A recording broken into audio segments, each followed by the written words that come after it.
Hello everyone, जैसे कि कल हमने सीखा था इलेक्ट्रोकेमिस्ट्री का एक बहुत इंपॉर्टेंट टॉपिक नर्स इक्वेशन, जिससे पेपर में क्वेश्चन आता ही आता है, चाहे किसी भी तरीके से आए, डायरेक्टली पुट करने के लिए आए या घुमा फिरा के। मैंने आपको बताया था कि वैल्यूज़ पहले निकलवा लेते हैं फिर पुट करवाते हैं, जैसे ई नॉट सेल की वैल्यू थी। लेकिन क्वेश्चन तो आपको अक्सर देखने को मिलेगा, और मैंने बताया भी था कि प्री बोर्ड में भी एक क्वेश्चन आया था आपका इससे रिलेटेड। ठीक है, तो आज हम क्या करेंगे, हम उससे रिलेटेड न्यूमेरिकल ट्राई करेंगे। तो सबसे पहले तो क्योंकि नर्स इक्वेशन का न्यूमेरिकल है, पहले तो आप इक्वेशन ही लिख लो। मैंने आपको इसलिए बोला था कि आप पहले इक्वेशन कर लो, इक्वेशन को अच्छे से थॉरोली याद कर लो, क्योंकि इक्वेशन इंपॉर्टेंट है। उसमें अगर गलती हुई तो फिर आपका सॉल्व करने में भी गलती होगी। तो पहले हम इक्वेशन देखते हैं। तो सबसे पहले हम लिख लेते हैं अपनी नर्स इक्वेशन को। अब नर्स इक्वेशन दो फॉर्म में दिखाई थी, एक था थोड़ा कॉम्प्लेक्स वाला RT/NF ln नेचुरल लॉग, और दूसरा मैंने उसको सिंप्लीफाई करवा दिया था स्टैंडर्ड वैल्यूज़ में, यानी कि R की वैल्यू 8.314 और आपकी F की वैल्यू 96500, और नेचुरल लॉग को भी हमने लॉग में कन्वर्ट कर लिया था। तो उसके बाद जो इक्वेशन आई थी, आप बस अगर किसी को पहली वाली नहीं भी याद है, दूसरी सिंप्लीफाइड इक्वेशन याद है, तो उससे भी काम चल जाएगा। तो यानी कि हमारी दूसरी इक्वेशन क्या आई थी, दूसरी इक्वेशन हमारी आई थी E of cell is equals to E not cell minus में, यहाँ पे था RT/NF ln product bye reactant, लेकिन यहाँ पे अब हम क्या करेंगे, हम सिंप्लीफाइड फॉर्म लिखेंगे 0.059 अपॉन में n लॉग, ये क्या थी, प्रोडक्ट की कंसंट्रेशन और नीचे रिएक्टेंट की कंसंट्रेशन। ये थी हमारी simplified form of Nernst equation.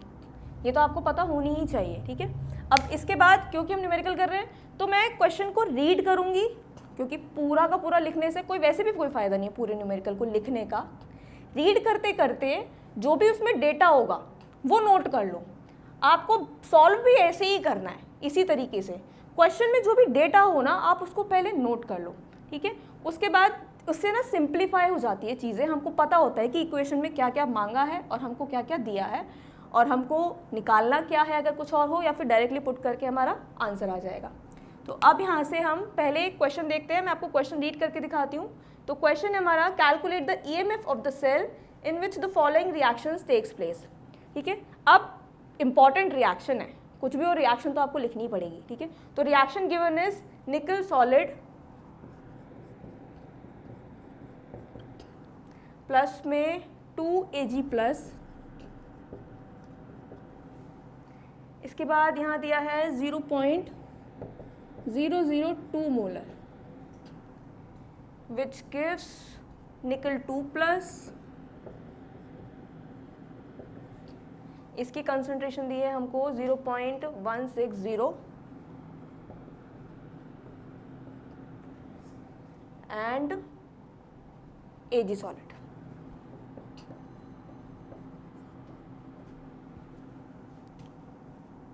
तो ये आपको दी हुई है। अब यहाँ पे देखिए, यहाँ पे अब आप कहेंगे कि क्या क्या डेटा इक्वेशन में दिया है। तो सिंपल सी चीज़ है, ये जो चीज़ है इसमें जो बड़ा सा m दिख रहा है, ये किसके लिए यूज़ होता है, मोलर के लिए, यानी कि ये हमारी क्या है, कंसंट्रेशन है। उसी तरीके से ये भी क्या है, कंसंट्रेशन है। अब कंसंट्रेशन हमको दो ही क्यों दी है, क्योंकि ये हमारी एक्वस स्टेट में होता है, ये सॉलिड है, ये सॉलिड है। और आपको बताया था, कल ही बताया था कि जब हम इस तरीके से प्रोडक्ट बाय रिएक्टेंट की कंसंट्रेशन लेते हैं, तो हम प्योर सॉलिड्स और लिक्विड्स वगैरह को हम कंसिडर नहीं करते हैं, हम एक्वस की कंसंट्रेशन लेके चलते हैं। तो अब एक्वस की कंसंट्रेशन यहाँ गिवन है, तो एक चीज़ तो आपको पता है कि आपको इन दोनों की वैल्यू दी हुई है। ठीक है, यहाँ से हमको बिल्कुल क्लियरली दिख रहा है, ये हमारा प्रोडक्ट है, ये हमारा रिएक्टेंट है, कंसंट्रेशन हो गई। अब आगे देखते क्वेश्चन में और क्या दिया है। इसके बाद है हमारा given that E not cell is 1.05 volt. E not cell is 1.05 volt, ये हमारा क्वेश्चन में गिवन है। इसके बाद हमको क्या करना है, हमको निकालना है, क्या निकालना है, calculate the EMF of the cell, यानी कि EMF of the cell, EMF of the cell ये निकालना है। तो अगर आप देखो इक्वेशन में देखो क्या क्या चीज़ें हमें चाहिए और क्या क्या चीज़ें हमें गिवन है। सबसे पहले E नॉट सेल गिवन है, next n is what, n is number of electrons जो रिएक्शन में पार्टिसिपेट कर रहे हैं, चेंज कर रहे हैं, आप कुछ भी बोल सकते हो, नंबर ऑफ इलेक्ट्रॉन्स हैं ये। अब नंबर ऑफ इलेक्ट्रॉन्स डायरेक्टली कभी नहीं दिए होते, ये आपको ये जो इक्वेशन दी हुई है ना, इससे आपको निकालने पड़ते हैं। तो वैसे तो आप ऐसे ही देख के आइडिया लगा सकते हो कि एन क्या है हमारा। जैसे देखो निकल सॉलिड से 2+ में जा रहा है, तो ऑब्वियसली अगर +2 में जा रहा है डैट मीन्स 2 इलेक्ट्रॉन का चेंज हो रहा है, तो इधर तो हमारा 2 इलेक्ट्रॉन चेंज है। कितना इलेक्ट्रॉन चेंज है यहाँ पे? 2 इलेक्ट्रॉन। लेकिन अगर मैं इसको हाफ करूंगी Ag+ और Ag को, तो 1 इलेक्ट्रॉन आएगा। लेकिन क्योंकि हमको क्या कर, हमको बैलेंस इक्वेशन चाहिए होती है, और बैलेंस में मतलब सिर्फ हमको एटम ही नहीं, हमको इलेक्ट्रॉन्स, चार्ज सब बैलेंस करना होता है। तो अगर उसके अकॉर्डिंग में देखूं तो यहाँ पर भी 2 ही इलेक्ट्रॉन का चेंज है, 2 पॉजिटिव चार्ज, सिंगल पॉजिटिव है, 1 इलेक्ट्रॉन लेगा, लेकिन क्योंकि यहाँ पे हमने 2 लगा दिया है बैलेंस करने के लिए, दैट मीन्स 2 इलेक्ट्रॉन्स लेगा।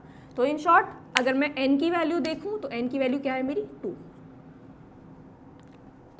तो n भी हो गया। अब लॉग प्रोडक्ट बाय रिएक्टेंट, तो कंसंट्रेशन चाहिए हमको प्रोडक्ट की, तो प्रोडक्ट क्या है हमारा? निकल 2+, कंसंट्रेशन गिवन है, और रिएक्टेंट की भी गिवन है। तो हमको सब कुछ दिया हुआ है, करना क्या है हमको? उठा के बस इसमें डालना है, पुट कर दो सिंपल नर्स्ट इक्वेशन में। तो हम सारी वैल्यूज को नर्स्ट इक्वेशन में पुट कर लेते हैं। मैं इसको यहाँ लिख देती हूँ,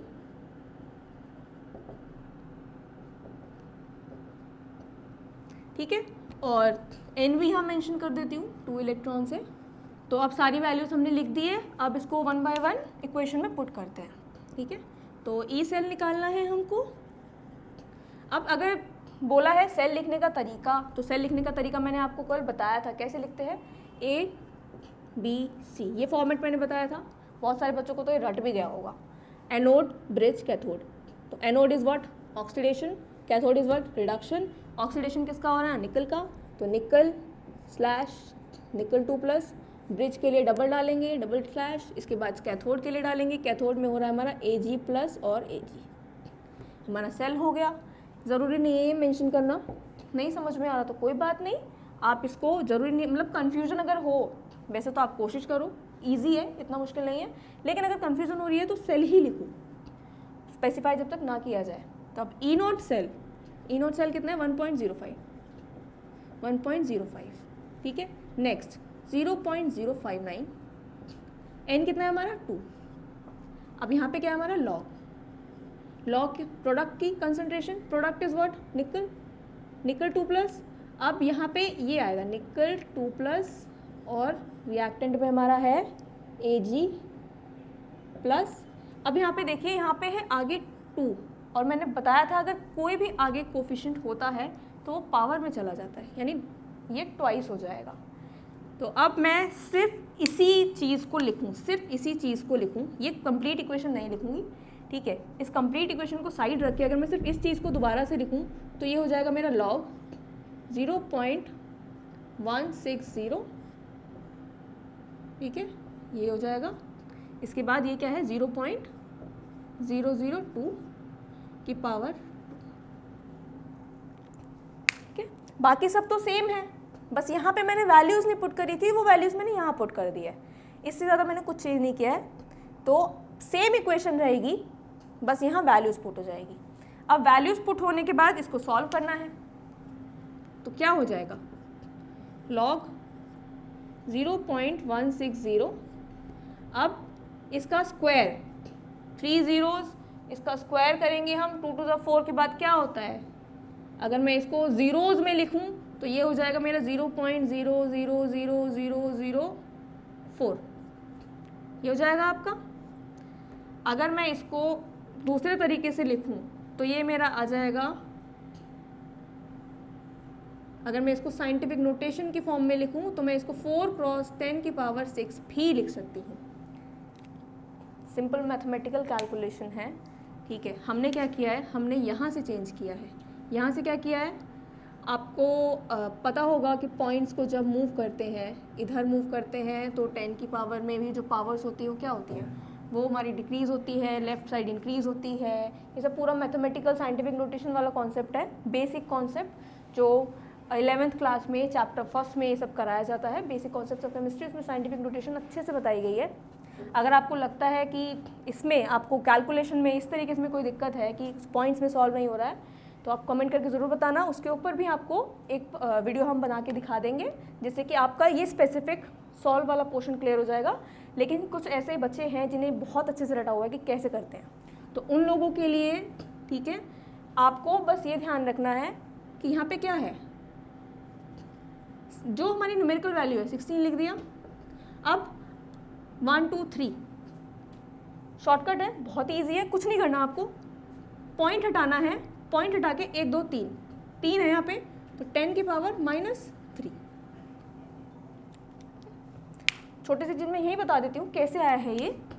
जैसे अगर आप डायरेक्टली इसको नहीं भी याद हो तो कैसे कर सकते हैं हम, इसको डेसिमल हटाते हैं हम और क्या लगाते हैं, 1 के बाद जीरोस लगाते हैं। ऑल्दो हम इसको कैंसिल आउट भी कर सकते हैं 0 0 को, लेकिन मैंने यहाँ पे 16 लिख के डायरेक्ट 10 की पावर -3 लगा दिया है। तो यहाँ पे क्या हो जाएगा, सॉरी 16 नहीं 160 लिख के 10 की पावर -3 लगा दिया है। तो इससे क्या हो जाएगा हमारा, ये 10 की पावर जो 3 है ये ऊपर जाके -3 बन जाएगा, और ये 16 ये डॉट हटेगा तो 160 बन जाएगा। और मैं इसको एक और तरीके से कर सकती हूँ कि 0 0 कैंसिल आउट करके 16 क्रॉस 10 की पावर -2 ये भी लिख सकती हूँ। तो मैं कुछ भी लिख सकती हूँ दोनों तरीके से, और यहाँ पर भी सेम यही चीज़ हो जाएगी। 2 के केस में भी यही हो जाएगा, 2 के केस में भी क्या हो जाएगा, 2 डिवाइडेड बाय कितने हैं यहाँ पे 3 0 हैं, तो 3 1 2 3 वैल्यूज़ है तो नीचे 1000 आएगा। तो 1000 का हम क्या लिखा था हमने, 10 की पावर -3 ये था। अब यहाँ पे क्या है, यहाँ पे है इसका स्क्वायर। अब यहाँ पर -3 ही रहेगा क्योंकि यहाँ पे कोई जीरो नहीं है कैंसिल आउट करने के लिए, तो यहाँ पे -3 का यहाँ पे स्क्वायर। अब स्क्वायर दोनों के लिए है तो ये हो जाएगा 2 का स्क्वायर 4 और 10 की पावर -3। जब भी हमारी पावर होती है वो क्या हो जाती है, ये दोनों सिंपल मल्टीप्लिकेशन, ब्रैकेट के अंदर वाली पावर और बाहर वाली पावर को मल्टीप्लाई कर देते हैं। तो 4 क्रॉस 10 की पावर -6 ये हो जाएगा। तो हमने इसको सॉल्व करके ये टर्म निकल के आ गई। यहाँ पर मैंने ये लिखा है, आप इसको यहाँ पे 16 क्रॉस 10 की पावर में भी लिख सकते हैं, एंड सॉरी -6 16 क्रॉस 10 की पावर -2 एंड -6। अब अभी तक हमको पॉइंट दिख रहे थे, लेकिन यहाँ से देखो यहाँ बहुत सिंप्लीफाई हो चुकी चीज़ें। ये 4 है, ये 16 है, 4 4 16 हो जाएगा, कैंसिल आउट। -6 जब नीचे से पावर नेगेटिव वाली ऊपर जाती है तो पॉजिटिव हो जाती है, और तो ये हो जाएगा मेरा 10 की पावर -2 और 10 की पावर ऊपर जाएगा -6 का ऊपर +6 हो जाएगा। Bases are same, powers are added, तो -2 + 6 क्या हो जाएगा, पॉजिटिव में 4 आ जाएगा। यानी कि अगर मैं इसको पूरा सॉल्व करके लिखूं तो ये पूरी टर्म क्या आ जाएगी मेरी, ये पूरी टर्म सॉल्व करके एक नई टर्म बन जाएगी। ये हो जाएगा लॉग, ऊपर 4 आ गया, 4 क्रॉस 10 की पावर 4 ये बन जाएगी। तो ये पूरी टर्म बन गई मेरी कैलकुलेट करके। तो यहाँ पे फिर अब मैं डायरेक्टली वो वाली टर्म लिख रही हूँ, 1.05 - 0.059 डिवाइडेड बाय 2 लॉग 4 क्रॉस 10 की पावर 4 इतना हो गया। अब यहाँ से मेरा log m इंटू एन का फॉर्मूला है, log m into n is log m plus log n, ठीक है। तो यहाँ पे मैंने इसको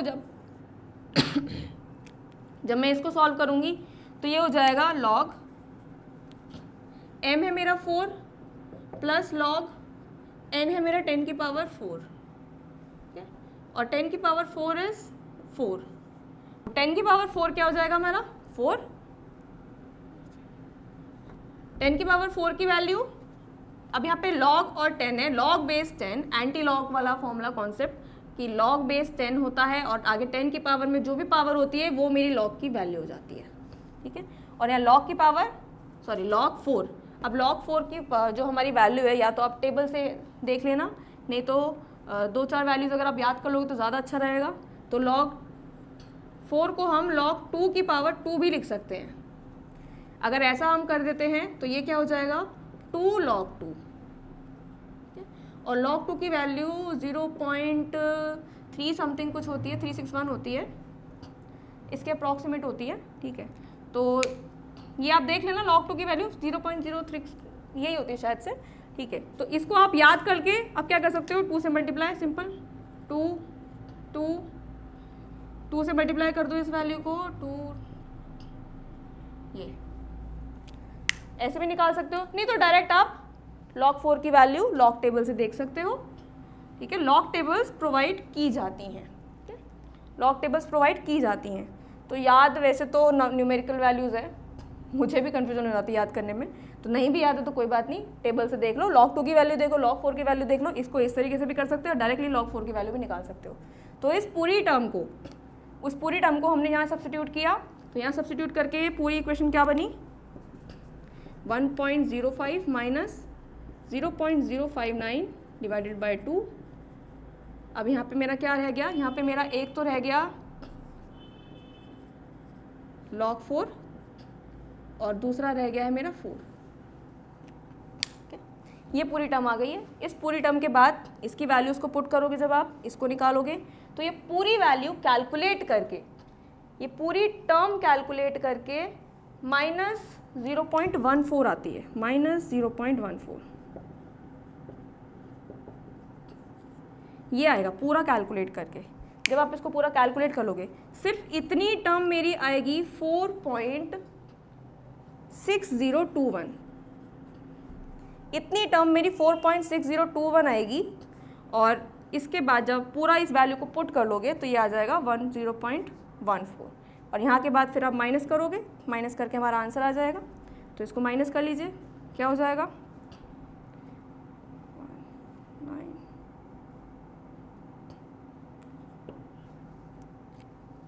ये लीजिए, ये आ गया हमारा आंसर। और क्योंकि ये ईएमएफ है तो ये हो जाएगा मेरा वोल्ट। तो यहाँ से आपने देखा पूरा कैलकुलेटिव पोर्शन है, इतना तक भी अगर आप पहुँच जाते हो कैलकुलेट करने में कि नहीं समझ में आ रहा है कैसे आगे करना है, इतने तक भी अगर पहुँच जाते हो आप तो इसके भी मार्क्स मिलते हैं। स्टेप वाइज मार्किंग होती है न्यूमेरिकल में, करते नहीं है। और यहाँ तक कि आंसर्स, जैसे मेरा 0.91 आया है, तो अगर किसी का 0.91 से ऊपर नीचे कुछ आता है तो उसके ऐसा नहीं है कि मार्क्स डिडक्ट हो जाते हैं, 19-20 का चलता है, ठीक है। तो आपको यहाँ तक तो एटलीस्ट ये होना चाहिए कि सॉल्व करना ही करना है, उसके बाद वैल्यूज पुट करनी है, पुट करने के बाद पूरा कैलकुलेटिव पोर्शन है ये सारा का सारा। इस तरीके से आप नर्स इक्वेशन को यूज़ करके अपनी जो भी ईएमएफ की वैल्यू है क्वेश्चन में जो पूछी हुई होगी, कैलकुलेट ईएमएफ बोला था, ईएमएफ निकालना था, ईएमएफ हमारा निकल गया, ठीक है। तो ये था हमारा क्वेश्चन जिसमें हमने नर्स इक्वेशन को यूज़ करके सिंपल एक क्या निकाला, आंसर ईएमएफ निकाला। अब आपने देखा कि ये पूरा कैलकुलेटिव है, मतलब यहाँ पर इतना कॉन्सेप्ट नहीं है जितना ज़्यादा कैलकुलेशंस है, क्योंकि सारी की सारी वैल्यूज़ दी हुई है, बस आपको उसको डायरेक्ट पुट करनी है इक्वेशन में और उसके बाद आपका आंसर निकल के आ जाएगा। आपको बस जो स्ट्रॉन्ग रखना है वो रखना है कैलकुलेशन की, कैलकुलेशन जितना जल्दी करोगे, जितना सिंप्लीफाई करके करोगे उतना ज़्यादा ईजी रहेगा, ठीक है। तो ये था हमारा एक क्वेश्चन, पहला क्वेश्चन नर्स इक्वेशन का किस टाइप का आता है, डायरेक्ट क्वेश्चन, ठीक है। टाइम है, कितना टाइम है, 10 मिनट और है। कितने मिनट का है ये, कितने मिनट, आधे घंटे तक रिकॉर्डिंग होती है। 20 मिनट का बन गया यार, एक सवाल 20 मिनट का खींचेगा क्या। हाँ, अब एक ही क्वेश्चन डलेगा ये, रुको, क्या, हाँ इसमें आराम से पता है, इसमें कट करने में कोई दिक्कत नहीं, पता चलना चाहिए क्या, हाँ वो तो है। अब ऑफ कर दीजिए, अब दूसरा क्लिप बना दीजिए। अरे नहीं, रुक, दूसरा क्लिप में अभी इसको एंड करना है। अच्छा अभी सेंड, हाँ तो मैं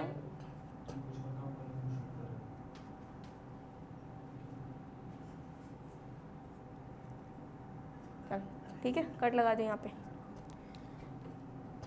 तो अब क्योंकि हम पहला डिस्कस कर चुके हैं, इसके बाद अच्छा, तो ये हमारा नर्स इक्वेशन का एक टाइप का क्वेश्चन था, पहला टाइप का क्वेश्चन, जिसमें हमने क्या किया है, डायरेक्ट वैल्यूज़ पुट कर दी है, ठीक है। और बस आपको रिमेंबरिंग करनी है वैल्यूज़ की, कुछ अगर हो सके तो log 2 की कर लेना, log 2 की वैसे आप कर लो तो ज़्यादा अच्छा है, वैसे तो थोड़ा कंफ्यूजिंग हो ही जाता है log 2 की वैल्यू याद रखना, इवन मैं भी भूल जाती हूँ कभी कभी, लेकिन एग्जाम तक आप प्लीज़ log 2 की तो कर ही लेना, क्योंकि ज़्यादातर आपको ये log 2 और log 3 की वैल्यूज़ ही देते हैं याद करने के लिए, या फिर क्वेश्चन में पूछते हैं। अब मैं आपको एक क्वेश्चन देख के जाती हूँ ताकि आप उसे सॉल्व करो, सॉल्व करके उसका आंसर निकाल के आप कमेंट करके ज़रूर बताना उसका आंसर क्या है। तो एक क्वेश्चन होमवर्क के लिए तो बनता है, चलिए एक क्वेश्चन ना मैं आपको देख के जाती हूँ ताकि आप उसे प्रैक्टिस करने के उससे सॉल्व करके उसका कमेंट करके आंसर निकाल के बताइएगा कि कितना आया, ठीक है। तो सिंपल ही है क्वेश्चन। तो हमारा क्वेश्चन क्या है, यहाँ पर भी आपको क्या निकालना है, EMF ही निकालना है, जैसे हमने इस क्वेश्चन में निकाला।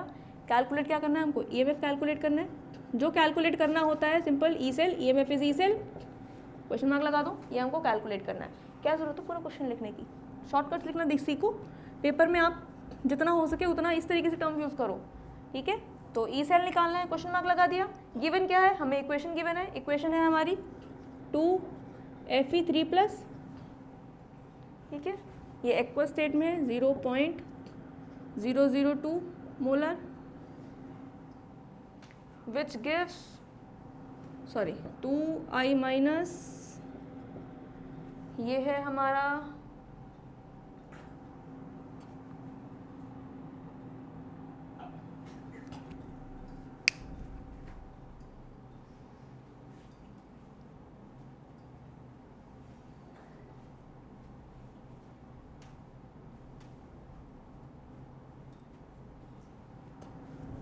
Question change.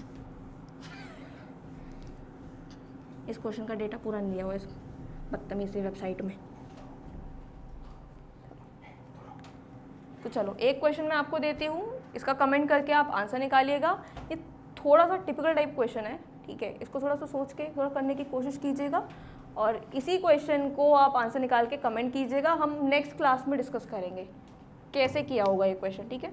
तो हमारे पास क्वेश्चन है calculate the potential of hydrogen electrode. तो यहाँ हमें क्या निकालना है, यहाँ हमें निकालना है पोटेंशियल ऑफ हाइड्रोजन इलेक्ट्रोड, ये निकालना है। और क्या गिवन है हमें, pH गिवन है, in contact with the solution whose pH is 10।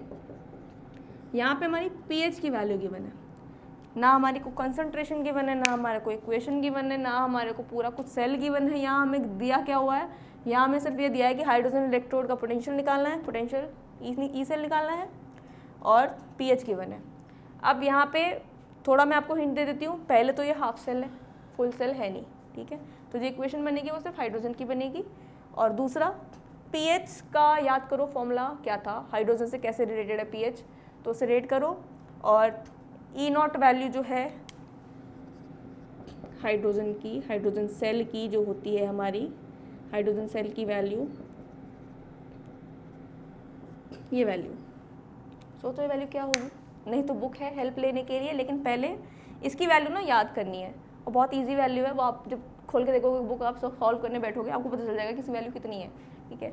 तो बस ये आपको डेटा गिवन है, इससे आपको क्या निकालना है, पोटेंशियल निकालना है। इस क्वेश्चन को ट्राई करो, जो आंसर आएगा उसको कमेंट करो और इसी क्वेश्चन को हम नेक्स्ट क्लास में डिस्कस करेंगे कि कैसे किया होगा इस टाइप का क्वेश्चन, ठीक है।